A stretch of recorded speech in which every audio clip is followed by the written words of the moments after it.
Hello friends, स्वागत है आप लोगों का प्रत्याहार यूट्यूब चैनल पे। है ना। हम लोग इकोनॉमिक सर्वे के ऊपर हम लोग डिस्कस कर रहे थे, ठीक है, जिसका ये अध्याय 7 है। नगरीय विकास के ऊपर हम बात करेंगे। माननीय नरेंद्र मोदी का ये कथन है, हमारे शहर हमारी अर्थव्यवस्था की प्रेरक शक्ति हैं। बिल्कुल है, क्योंकि शहर से ही तो विकास का चक्र चलता है। ठीक है। बड़े और छोटे शहरों का मिश्रण मध्य प्रदेश के शहरी परिदृश्य की विशेषता है। राज्य की राजधानी भोपाल राज्य के सबसे बड़े शहरों में से एक है। प्रशासन, शिक्षा, उद्योग के केंद्र के रूप में कार्य करता है। इसके अतिरिक्त इंदौर जो है राज्य की आर्थिक राजधानी भी है। पारंपरिक कृषि संबंधी उद्योग और आधुनिक उद्योग जैसे कॉरपोरेट और आईटी कंपनियां दोनों शामिल हैं। कहाँ पे? इंदौर में। जो मेन चीजें हैं यहाँ से शुरू होंगी, केवल हाईलाइट हाईलाइट वाली चीजें हम देखेंगे, इंपॉर्टेंट इंपॉर्टेंट चीजें। तो 2011 की जनगणना के हिसाब से अगर आप देखोगे तो मध्य प्रदेश का शहरीकृत राज्यों में 19वां स्थान है। ठीक है। कितनी आबादी रहती है? 27.60 आबादी शहरी क्षेत्रों में रहती है। साक्षरता दर अगर आप देखोगे मध्य प्रदेश का कितना है? 69.3। और मध्य भारत का कितना है? 73। ठीक है।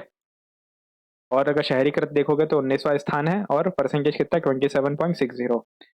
और शहरी आबादी के हिस्से के रूप में 2011 में 1911 में अगर आप देखोगे तो 1911 में 8.20% थी, जो कि हमें बढ़ती हुई लगातार दिख रही है और आगे और बढ़ना ही है।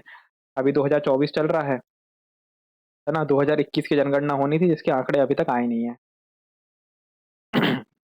फिर क्या है जो देश की शहरी जनसंख्या के समकक्ष है? भोपाल। फिर ये क्रम जरूर याद रखिएगा। भोपाल, भोपाल के बाद इंदौर, इंदौर के बाद ग्वालियर, ग्वालियर के बाद जबलपुर। शहरीकृत प्रतिशत के तौर पे भोपाल में कितना है? 80.85। इंदौर में है 74, ग्वालियर में 62 और जबलपुर में 58। राज्य में बढ़ते शहरीकरण को देखते हुए नगरीय निकायों की संख्या में भी वृद्धि हुई है। कुल नगरीय निकाय 2003-4 में जो 337 थे, ये बढ़ के कितने हो गए? 413। तो मध्य प्रदेश में नगरीय निकायों की संख्या कितनी है? 413। आगे हम देखेंगे, इसमें 16 नगर निगम है। 99 आपके वो आ जाएंगे, क्या बोलते हैं, जो मिडिल लेवल पर होते हैं। और इसमें बाकी के फिर बचे हुए जो हैं, मेरे ख्याल से पता नहीं कितने आते हैं, मगर है, आगे है, अपन डिस्कस करेंगे। फिर उसके बाद क्या है कि वर्ष 2022 में 5G तकनीक प्रारंभ करने वाला भारत के चुनिंदा शहरों में उज्जैन भी एक है। तो मध्य प्रदेश का पहला जिला जहाँ पे 5G तकनीक शुरू हुई है, कहाँ कहाँ हुई है? उज्जैन में शुरू हुई है। उज्जैन में ही 900 मीटर का महाकाल लोक बनाया गया है। उज्जैन में ही रानी कमलापति का प्राइवेट पीपीपी मॉडल पे स्टेशन बनाया गया है। और पीपीपी मॉडल पे हमने कौन सी कंपनी को ये दिया है? बंसल ग्रुप को दिया हुआ है। ठीक है, बंसल ग्रुप इसको देख रहा है। फिर आगे क्या है? भारत में अपनी तरह का पहली पहली पहल इंदौर नगर, ये बहुत इंपॉर्टेंट है। ठीक है। इसमें इंदौर नगर निगम ने क्या करा है? ग्रीन बॉन्ड जारी करा है। कहाँ? और इस ग्रीन बॉन्ड का यूज क्या किया है? खरगोन में 60 मेगावाट का सौर ऊर्जा संयंत्र स्थापित किया है इससे। कहाँ पे किया है? खरगोन में, ये याद रखिएगा। ये बहुत इंपॉर्टेंट चीज है, खरगोन में 60 मेगावाट का। और ऐसा करने वाला राज्य का पहला शहर बन गया है कौन? इंदौर नगर निगम। इसने क्या किया है? ग्रीन बॉन्ड जारी करे हैं। ग्रीन म्यूनिसिपल बॉन्ड भी इसको बोलते हैं। फिर क्या है? स्वच्छता रैंकिंग, ये तो अब खैर अपन को नया वाला देखना पड़ेगा, 2023 वाला। फिर ये क्या था? इंदौर नगर निगम जो है स्वच्छ भारत अभियान के तहत स्त्रोतों पर 6 प्रकार के कचरा का पृथक्करण किया जाता है। 6 प्रकार के कचरों का पृथक्करण किया जाता है। और रोज क्या होता है? 1900 टन कचरे का दैनिक प्रसंस्करण किया जाता है। अब ये प्रसंस्करण करके क्या होता है? 18,000 किलोवाट बायो सीएनजी बनता है, जिससे 150 बसें संचालित होती हैं। और 10 टन जैविक खाद का उत्पादन भी होता है। किससे? ये 1900 टन कचरे से। तो ये क्या हो गया हमारा? Waste to energy. ठीक है। और इसी को हम क्या बोलते हैं? साइकिल चक्रीय अर्थव्यवस्था, इकोनॉमी। ठीक है। और इसी को आप किससे लिंक कर सकते हो? रिसाइकल से यूज। ठीक है। मतलब ये वाला जो है 1900 टन हमारा कचरा है, इसको इसको प्रसंस्कृत करके 18,000 किलोवाट हम बायो सीएनजी बनाते हैं, जिससे 150 बसें संचालित होती हैं। और अवशिष्ट कचरा से 10 टन जैविक खाद का उत्पादन भी होता है। ठीक है। अब नगरीय निकाय में अगर आप ये देखो, ये जो था भोपाल के बाद इंदौर, इंदौर के बाद ग्वालियर, ग्वालियर के बाद आपका क्या है? जबलपुर। ये वाला पोर्शन।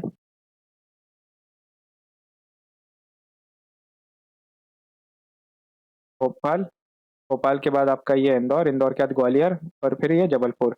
ये बात हो रही है किस पे, प्रतिशत में। अगर आप इसको इसमें देखोगे जनसंख्या के आधार पे, तो सबसे ज़्यादा जनसंख्या शहर कहाँ पर है, इंदौर की है। फिर इसके बाद भोपाल है, फिर जबलपुर है, फिर ग्वालियर है। कुछ वर्षों में नगरीय निकायों में वृद्धि देखी गई है। अब देखिए, जैसे कि मैंने आपको बताया था, टोटल नगरीय निकाय कितने हैं हमारे पास, 413। इसमें से 16 नगर निगम है, 99 हमारे पास नगर परिषद है, और 298 हमारे पास क्या है, नगर परिषद। ठीक है, ये नगर निगम, नगर पालिका परिषद और नगर परिषद। तो 413 आप ये याद रखिएगा। फिर इसके आगे जो है, जो इम्पोर्टेंट चीज़ आती है, ये क्या है, मध्य प्रदेश में जिलों में नगरीय जनसंख्या के हिसाब से दिया हुआ है ये। फिर आता है, एक मिनट, ये थोड़ी सी इंफॉर्मेशन है कि national mission on sustainable habitat, ये कब शुरू हुआ, 2010 में शुरू हुआ है। इसके पिवोटल कंपोनेंट क्या है, पिवोटल कंपोनेंट इधर पे है, दिया है, अभी बात करेंगे। India climate change mitigation strategy under national action plan on climate change, है ना, जलवायु परिवर्तन पर राष्ट्रीय कार्य योजना का एक भाग है कौन, ये राष्ट्रीय मिशन ऑन सतत निवास, है ना, national mission on sustainable habitat. ये कौन सी मिनिस्ट्री इसको गवर्न कर रही है, इसे अर्बन मिनिस्ट्री गवर्न कर रही है। और इसका प्राथमिक लक्ष्य क्या है, सस्टेनेबल, यानी कि सतत नगरीय एरिया का विकास करना। ठीक है, ये इसका प्राथमिक लक्ष्य है। ठीक है, फिर ये जो मैंने अभी आपको यहाँ पे अभी डिस्कस किया ना, वो यहाँ पर है। नगरीय निकायों को अपने स्वयं के वित्तीय साधन प्राप्त करने में सक्षम बना रहा है। National mission for sustainable habitat के साथ जुड़ा हुआ है। और national mission of sustainable habitat के अंदर 3 कार्यक्रमों को, मध्य प्रदेश में 3 कार्यक्रम के माध्यम से ये क्रियान्वित किया जा रहा है। वो 3 कार्यक्रम कौन से हैं, अटल नवीकरण और शहरी परिवर्तन, यानी कि ये जो है ये अमृत योजना है।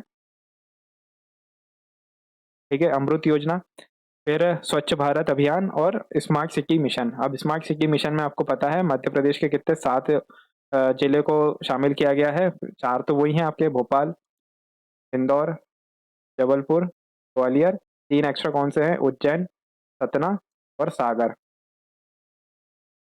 ठीक है, इनको इन्वॉल्व किया गया है सतत ये स्मार्ट सिटी मिशन के तहत। तो national mission on sustainable habitat के अंदर कौन कौन से कंपोनेंट्स है, 3 है, एक अमृत योजना है, एक स्वच्छ भारत मिशन है और एक स्मार्ट सिटी मिशन है। टोटल इसमें 4 है। चौथा मेरे ख्याल से अर्बन ट्रांसपोर्ट या फिर क्लीन एनर्जी को लेकर है ना। मगर मध्य प्रदेश में 3 ही यूज किए जा रहे हैं। फिर प्रधानमंत्री स्ट्रीट वेंडर आत्मनिर्भर निधि योजना, प्रधानमंत्री street street vendor Atmanirbhar Nidhi योजना, दीनदयाल अंत्योदय योजना, राष्ट्रीय शहरी आजीविका मिशन, ये हमारे यहाँ काम जो है इस पे किया जा रहा है, ताकि हम अर्बन डेवलपमेंट को अच्छे तरीके से और न्यायपूर्ण तरीके से कर सकें। फिर मुख्यमंत्री शहरी अधोसंरचना विकास योजना क्रियान्वित की जा रही है, कब से, 2012 से, है ना। विकास के लिए 2012 से सीएम शहरी अधोसंरचना विकास योजना शुरू की गई है 2012 से। 3 चरण इसके हो चुके हैं अभी तक। ठीक है, फिर ये बताया हुआ है कि कौन कौन से चरण में क्या क्या हुआ है। वर्ष 2016 में इतने रुपए दिए थे। तीसरे चरण जो है 2020 में शुरू हुआ था। मेन चीज यहाँ पे आ जाती है, योजना के तहत नगरीय निकायों में निम्नलिखित कार्य किए जा रहे हैं। ठीक है, मेनली कौन कौन से कार्य किए जा रहे हैं। पहला है नगरीय निकायों की आय बढ़ाने के लिए आवश्यक बुनियादी ढांचे का काम। ठीक है ना, आय आय बढ़ाने के लिए आवश्यक बुनियादी basic infrastructure, development of basic infrastructure for income generation. सड़क और नालियों का निर्माण, कंस्ट्रक्शन ऑफ रोड, पार्क एवं हरित क्षेत्रों का विकास, है ना, पार्क तो पार्क ही होता है। And development of green area, बरसाती पानी का नाली का निर्माण और स्मार्ट सड़क निर्माण कार्यक्रम। यानी कि कितने हैं टोटल, 5 घटक है इसके अंदर। ठीक है, किसके अंदर है, यह मुख्यमंत्री शहरी अधोसंरचना विकास योजना। ठीक है, 2012 से क्रियान्वित हो रही है। तीसरा चरण इसका 2020 में शुरू हुआ था। और 5 इसके प्रमुख एरिया हैं जो इसके लिए काम कर रहे हैं, है ना। आय आय बढ़ाने के लिए आवश्यक बुनियादी संरचना का काम, सड़क का निर्माण हो रहा है, पार्क एवं हरित क्षेत्र का निर्माण है, बरसाती पानी के लिए नाली का निर्माण और स्मार्ट सड़क निर्माण कार्य है। ठीक है, फिर आता है दूसरा, मुख्यमंत्री शहरी अधोसंरचना निर्माण योजना। इसमें 800 करोड़ का मुख्यमंत्री योजना 2000 वर्ष में 2 वर्ष के लिए शुरू किया गया था। अब अधोसंरचना है तो वही आएगा, क्या बोलते हैं, ड्रिंकिंग हो गया आपका, ठीक है, रोड हो गया, है ना, स्ट्रीट डेवलपमेंट हो गया। ठीक है, इस टाइप की चीजें पूरी आ जाएंगी। फिर ये मध्य प्रदेश नगरीय विकास कंपनी के अधीन नगरीय अधोसंरचना उन्नयन, तो ये कुछ काम का नहीं है, बस इतना याद रखिएगा कि मध्य प्रदेश नगरीय विकास कंपनी एक है जो नगरीय अधोसंरचना उन्नयन के लिए काम करती है। ठीक है। फिर मेट्रो प्रोजेक्ट है हमारे यहाँ जो चल ही रहा है। ठीक है। इसके लिए क्या बनाया है, Madhya Pradesh metro rail corporation limited का गठन किया गया है। अब ये एमपी एमआरसीएल केंद्र और राज्य शासन के बीच 50-50 का संयुक्त 50-50 अनुपात का संयुक्त उद्यम है ये। मेट्रो रेल का जो पहला चरण है वो सितंबर 2023 से शुरू हुआ था, ये याद रखिएगा, सितंबर 2023।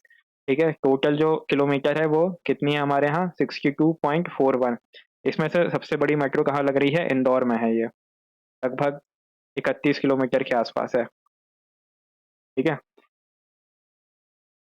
31-32 के आसपास है, मगर सबसे लंबी जो है वो इंदौर में बन रही है। Automated layout process approval and scrutiny system, ये मतलब आप इसको ई गवर्नेंस से जोड़ सकते हो। ई गवर्नेंस प्लस नगरीय विकास।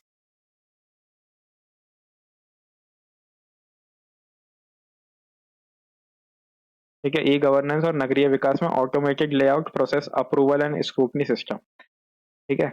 इसके अंदर अगर आप देखोगे कि इसके अंदर काम क्या हो रहा है, तो इसके अंदर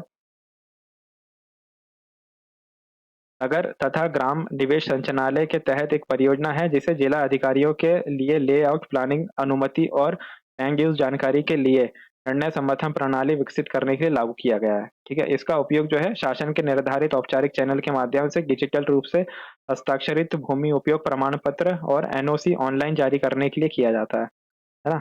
बाकी तो ज़्यादा कुछ खास नहीं है। Automated building plan approval system, ये जो हमारे यहाँ अलग अलग कॉलोनीज बन रही है, बिल्डिंग्स वगैरह बन रही हैं, उसके लिए है। इसका उद्देश्य क्या है, नगरीय निकायों द्वारा भवन अनुज्ञा सेवा की गुणवत्ता और पहुंच में सुधार करना है ताकि शहरों को अधिक कुशल, पारदर्शी और नागरिक अनुकूल बनाया जा सके। ठीक है। फिर ये क्या है, शहरी विकास में विज्ञान और प्रौद्योगिकी, राज्य में सर्वश्रेष्ठ नवाचार प्रौद्योगिकी है, जैसा कि इंदौर शहर में देखा जाता है ना। लैंडफिल साइट को ठीक करने के लिए सबसे अच्छा मॉडल जो है वो भोपाल का है ना, ये ध्यान रखिएगा। फिर जीआईएस और राजस्व सर्वेक्षण के आधार पर संपत्ति कर रजिस्ट्रेशन की तैयारी भी सूची की तैयारी की जा रही है हमारे यहाँ। फिर नेक्स्ट है हमारा क्या, ई नगर पालिका। ई नगर पालिका क्या है, संचालनालय नगरीय प्रशासन एवं विकास, मध्य प्रदेश ने राज्य भर के सभी शहरों को कंप्यूटरीकृत करने के लिए केंद्रीकृत वेब आधारित ई नगर पालिका योजना शुरू करी है। ठीक है। ये फिर से वही, किस किस में आप जोड़ सकते हो, ई गवर्नेंस और डिजिटल इंडिया से भी इसको जोड़ सकते हो। फिर है प्रधानमंत्री आवास योजना, है ना। ये पता ही है आप लोगों को, अर्बन वाला एरिया है ये। सभी घटकों के अंतर्गत कुल 9.5 लाख से अधिक आवास स्वीकृत किए गए, जिसमें से 6 लाख की निर्माण पूरी हो चुकी है और बाकी का अभी संचालन में है। अमृत योजना, अमृत योजना अमृत 1.0 और अमृत 2.0। 1.0 कब से शुरू हुआ, जनवरी 2023 से। मध्य प्रदेश में अगर आप देखोगे 2023 में नगरीय प्रशासन नहीं, ये शुरू तो पहले ही हो चुका था, ये आंकड़े हैं। ठीक है। फिर ये 2.0 है। 2.0 कब से शुरू हुआ है, 1 अप्रैल 2021 से शुरू हुआ है, 5 वर्ष के लिए चलेगा। कब तक चलेगा, यानी कि 21-22 से 25-26 तक ये चलने वाला है। ठीक है। तो 2.0 के डेट याद रखिएगा, है ना, कब से शुरू हुआ है ये, 1 अप्रैल, वो सॉरी 1 अक्टूबर 2021 से।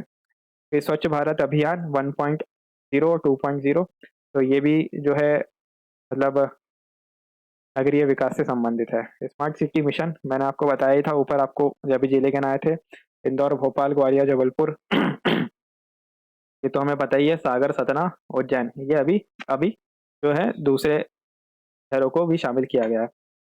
सभी स्मार्ट शहरों में इंटीग्रेटेड कमांड एंड कंट्रोल शुरू किए गए हैं। इंटेलिजेंट ट्रैफिक मैनेजमेंट सिस्टम को शुरू किया गया है। ये नगरीय विकास में अगर आएगा ना तो ये आपको लिख सकते हो उसमें। दीनदयाल अंत्योदय योजना शहरी आजीविका मिशन, है ना, ये क्या है, इसका उद्देश्य क्षमता निर्माण, स्वरोजगार, कौशल प्रशिक्षण, समाज सुरक्षा और संस्थागत विकास के माध्यम से शहरी गरीबों को आजीविका के साधन प्रदान करने का मिशन प्रतिबद्ध है। शहरी बेघर और स्ट्रीट वेंडरों को स्थान प्रदान करने के लिए हॉकर और ये सारी विकसित किए गए हैं। इसके घटक कौन कौन से हैं, घटक इंपॉर्टेंट है हमारे लिए, सामाजिक जागरूकता और संस्थागत विकास, कौशल प्रशिक्षण और प्लेसमेंट, स्वरोजगार कार्यक्रम, क्षमता निर्माण और प्रशिक्षण, शहरी स्ट्रीट वेंडरों को सहायता, शहरी गरीबों के लिए आश्रय योजना। ठीक है। ये पूरा इसमें तालिका में दिखाया गया है। फिर प्रधानमंत्री स्ट्रीट वेंडर आत्मनिर्भर योजना, ये जब हमारा कोविड काल आ गया था, तो कोविड काल के बाद ये 2020 को शुरू किया गया था, 2021 में। ठीक है। फिर इसके साथ ये क्या अलग अलग राशि दी जाती है, 10,000 रुपये, इसको टाइम पे लौटा दोगे तो 20,000 रुपये, फिर 50,000 रुपये तक का इसमें दिया जाता है। कब शुरू हुई है ये? जून 2020 में शुरू हुई है। ठीक है, ये यहाँ पे आ गया। फिर ये क्या है? रेसिडेंट वेलफेयर एसोसिएशन पॉलिसी अपनाई गई है, मतलब ऐसे ही है, तो इतना कुछ खास नहीं है। पुनर्घत्वीकरण की नीति आई है 2020, ये ईयर याद रखिएगा।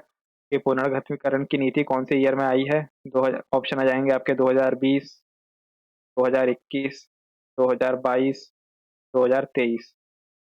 ठीक है, तो 2022 याद रखिएगा इसको, है ना। तो ये नगरीय विकास में इतना ही है अभी के लिए। फिर बहुत जल्द जो है हम दूसरे लेक्चर के ऊपर भी बात करेंगे। अभी के लिए इतना ही, धन्यवाद।